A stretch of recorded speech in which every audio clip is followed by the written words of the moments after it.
What's up, gang? It's Brother Brian here, your brother from another mother. And today I wanted to talk about how you can use fear to your advantage, how you can make fear your ally.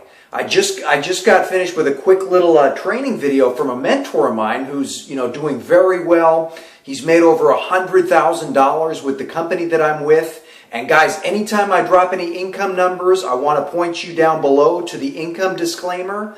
Obviously the results may vary. He takes action every single day. He kicks ass and he does what he needs to do. So that's why he sees those results. So obviously results will vary. But I got off a cool little training where he talks about using fear to your advantage and what he does. And he gave an example, because typically fear is obviously looked at as being pretty negative, right?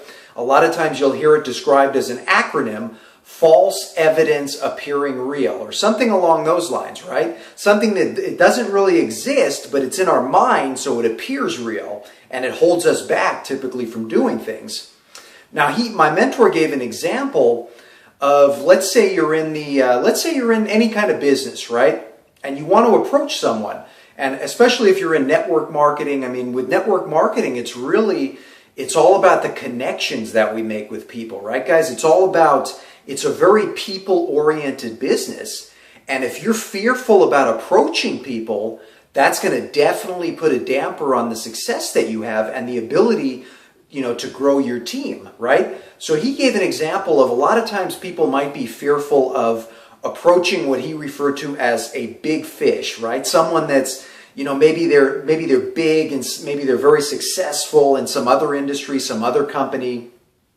And, you've got the idea, oh, wow, I really want to approach them with this opportunity. I want to see if I can get them on my team. But at the same time, oh, man, there's that fear, right? That fear is talking me out of doing it.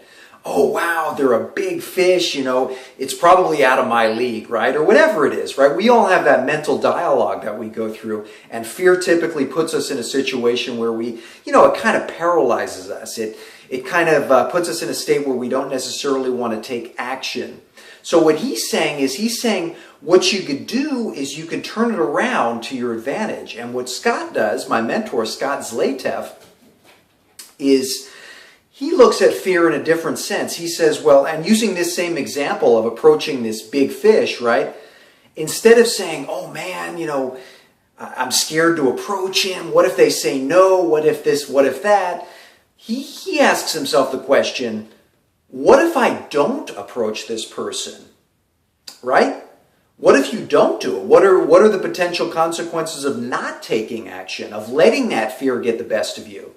And he gave an example like, well, let's say later on, maybe you didn't approach this person, right? And then later on, maybe you go to a live event and you see that person that you didn't approach, and now they're on another team, and maybe they're holding up a big check, right? Maybe they've made thousands of dollars or whatever, and you're kind of kicking yourself for not taking action, right? For letting that fear get the best of you.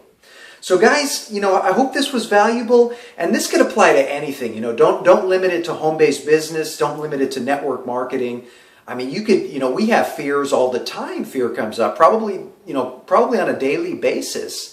But I implore you to, maybe take a step back, take a deep breath next time that fear comes up, and try to reframe it.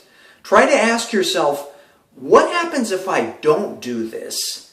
And once again, it all comes down to awareness. When you're aware of that fear, that's when you can step into that position of power where you can start asking yourself, what are the ramifications of me not doing X, Y, and Z, right? And you could apply it to any aspect of your life.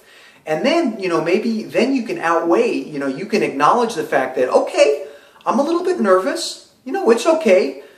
Maybe this is outside of my comfort zone. Maybe I could do a little stretching. Maybe I could take some deep breaths, relax myself a little bit, ground myself to the point where I can start asking myself those questions like, what happens if I don't do this?